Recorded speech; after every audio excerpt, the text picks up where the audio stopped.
my loyal subjects, it is indeed the month of September.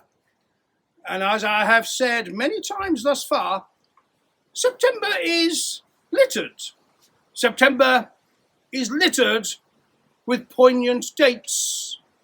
And my mind now turns to the 22nd of September, a date yet to come, a date which in the year of 1515 was the day upon which my fourth wife, Anna of Cleves, did first see the lights.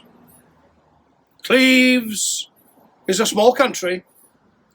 Cleves falls within the territory of the Emperor Charles V, Holy Roman Emperor, but times have changed.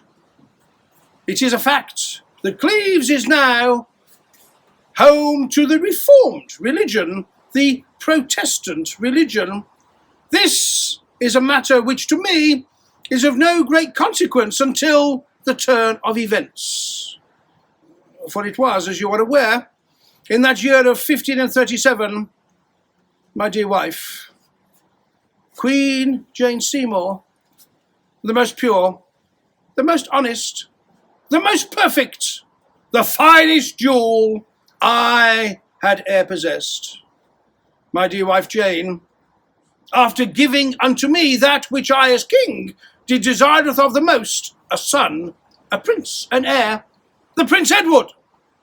Born upon the feast of St. Edward, we did indeed name him Edward within 12 days. My dear wife Jane was gathered unto God, for she did die for 2 years. Aye, for 2 years I did lock myself away. I had naught to do with court or society, for I did grieve. But we are, by the grace of God, the King of England. And by counsel, they did urge upon me, the king, to marry again. I said, nay, nay, nay, for it is in decent haste, for I still did grieve. But at length I was required to consider a succession of princesses. 'Twas then that my secretary Cromwell, he did direct my view towards Europe. He did say unto me that as king, in the taking of a new wife, in the securing of a new queen, I should seek to marry a Protestant princess. For all of Catholic Europe was aligned against England. The Spanish, the Austrians, the French, the Scots, all would see the Pope reimposed upon you, the Commons of England. And thus I did look out to Cleves, a small country, but she has many friends within the Schmelket League, the Protestant League. You'll be aware, I did send my artist Holbein all the way to Cleves to paint the portraits of the sisters of the Duke of Cleves, Amelia and Anna. And upon his return to England, I did consider his work. I did look at their images, and I did think, which shall I have? Whom shall I choose? It was Anna I did choose to be my wife. 'Twas Anna I did choose to be my queen, born in that year of 1515, on the 22nd of September. I had been told that she was beautiful. 'Tis true. You know what subsequently transpired.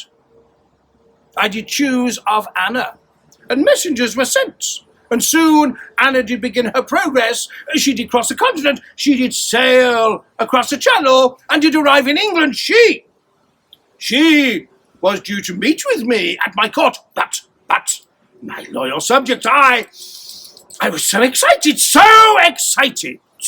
at the prospect of a new wife. I did mount my horse, and I sped in disguise all the way to Kent, to the city of Rochester, to the great castle at Rochester, and there I beheld my wife-to-be for the first time. It is oft said, 'tis better to travel in anticipation than to arrive in disappointment. For I did look at her, and I did think she was ugly. But more, she could do none of the things that I would require of my queen. She could not read, she could not write, she did not dance, she did not sing. God's blood! Was Holbein blind? I was obliged by the treaty of marriage to marry this ugly, stinking Flanders mare. I did like her not. I could not be enticed to know her carnally. I did send her away, and after 6 months, my ugly wife Anne, she did agree to our marriage being annulled on the grounds that it was not consummated. And providing she did not pass beyond the seas, I did bestow upon her money, castles, land, and I did give unto her a great title, for I said that henceforth she was to be known as the king's sister. Of course, she is not my sister. But remember, I'm the king, and my word is law. Now, time has passed. Anna of Cleves was my fourth wife.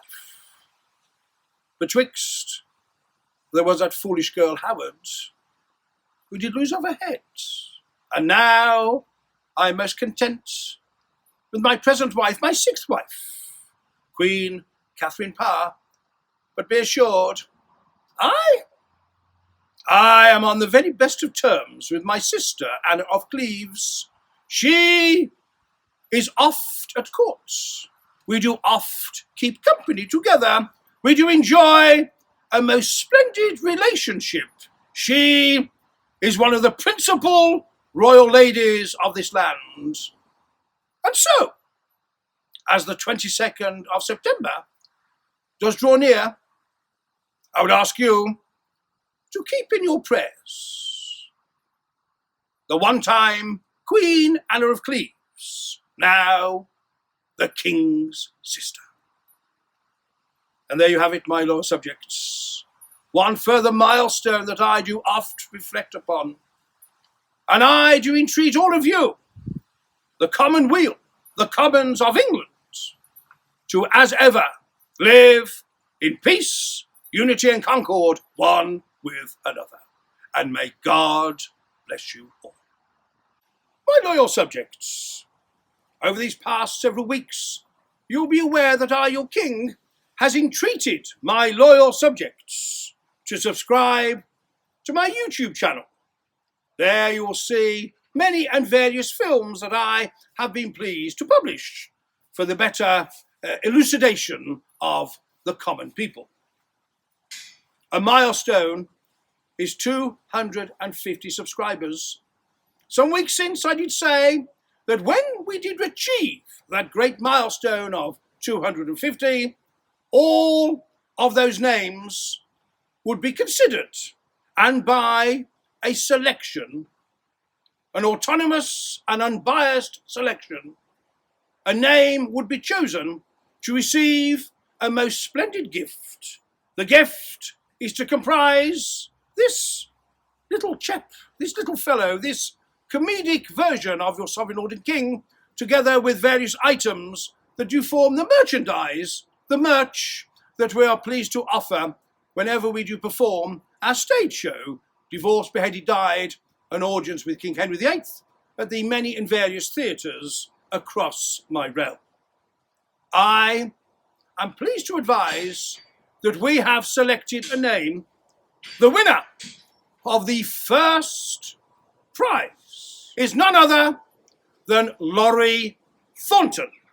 Now, it is a strange device of YouTube that, Laurie, we know not from where you hail, so I do hope that you will observe this video, you will hear your name being called, and that you will append below a message so that you may receive these splendid gifts. Now, for those who have not been successful and those who are yet to come, I will again offering a prize, so be pleased to subscribe.